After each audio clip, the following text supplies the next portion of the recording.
Filmmaster Adam. I'm here today to give my official review on Terminator Salvation. First off, I'm going to start out by saying the movie is good. Alright, right now on Rotten Tomatoes, it's standing at 33%. 161 reviewers said it's bad. 62%, I think, said it was good. Alright, personally, I think it was good. Alright, then again, Rotten Tomatoes also has Terminator 3, one of the crappiest sequels in history, at a 70%, so that website can feel free to go fuck itself. Either way, back to the movie. I'm going to tell you what I did like, what I didn't like. One thing I did like was how it actually stayed true to the Terminator mythology, the Terminator story. There's only one big flaw with this film. If you are not a die-hard fan of the Terminator series and do not know the mythology, you might not understand a lot of the shit in this movie.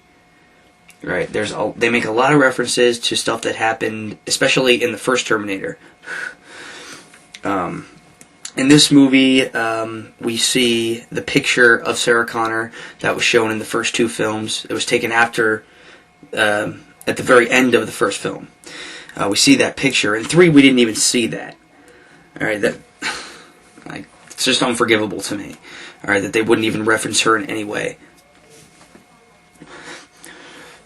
But, on top of that, we also hear, in the first film, she was recording the videotapes before, when he was in her stomach, she was recording videotapes for him to get him set for the war. We hear the videotapes in this. It's Linda Hamilton's voice all the way. It's just amazing. But other things with this movie, the movie basically revolves around two things. John Connor trying to save his father, Kyle Reese. His father in this movie is 19 years old. He's just a kid. He hasn't joined the fighters yet. He's part of the resistance, but he's by himself. And he doesn't really have anyone to fight with him.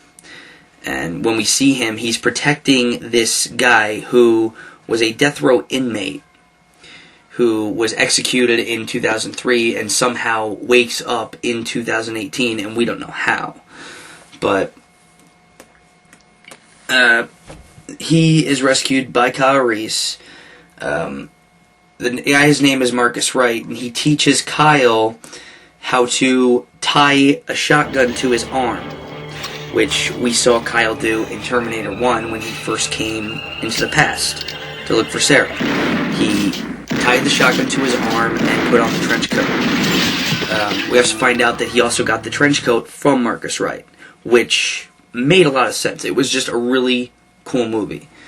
Alright. In case you're wondering, does this tie into the Sarah Connor Chronicles in any way? No. I'll tell you why. One main thing that doesn't tie into the Sarah Connor Chronicles is the fact that in that show, Kyle Reese has a brother, Derek Reese, who is not in this. He's not in this at all. But the movie was good. Back to Marcus Wright. We find out that he was actually, after he was executed, he was actually harvested to be a new breed of Terminator, like one of a kind. He is like a human. He has the facial tissue, all that shit that Arnold had in the first movie and the second movie, but he has human organs. He has a human brain, he has a human heart, he has lungs, liver, all this shit. Alright, but over that, instead of a skeleton, he's got the, what the hell is it? He's got the metal skeleton instead. Alright, but if you were expecting this movie to be all about John Connor, you're going to be disappointed, because it's not all about him. It's mostly about Kyle Reese and this guy Marcus Wright. It shows actually how he became the leader of the Resistance, which I thought was cool. Because in the start of this, he's not the leader of the Resistance yet. He's just a fighter for the Resistance.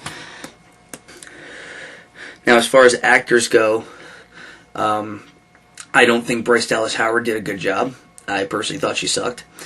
Well, she is not a good actress. I mean, I love Ron Howard. I love all of his films, but I cannot stand her. All right, it could be just me.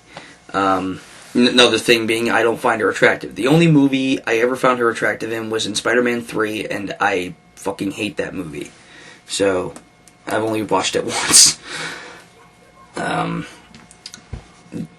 Christian Bale did a very, very admirable job playing John Connor.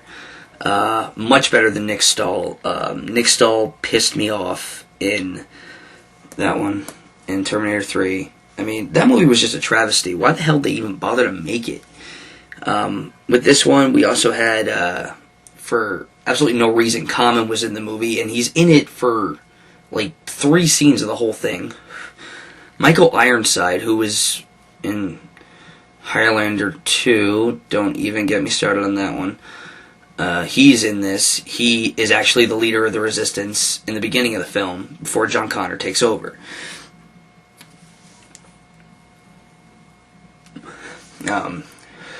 Anton Yelchin from Star Trek and Charlie Bartlett was Kyle Reese.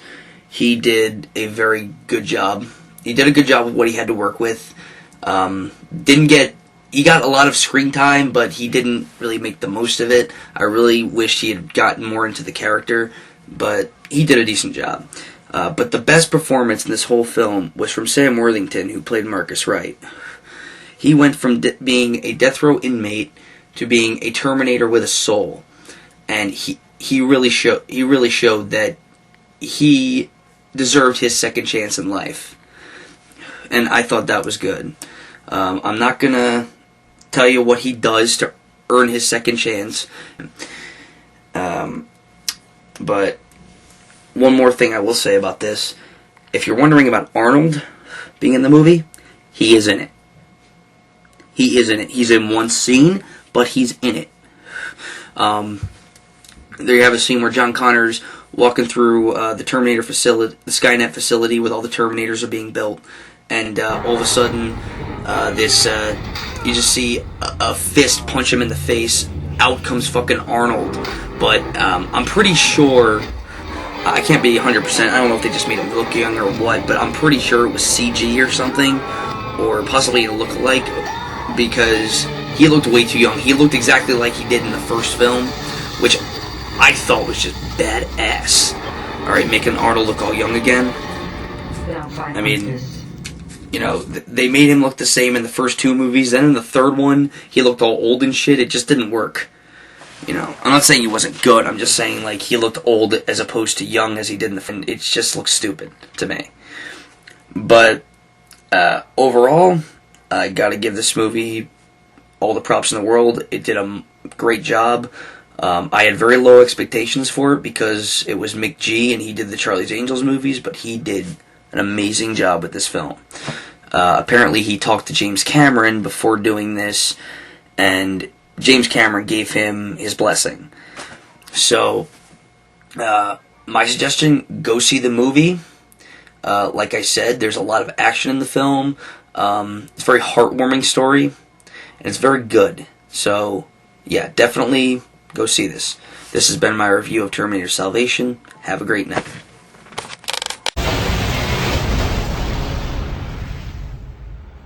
I'm the only hope you have.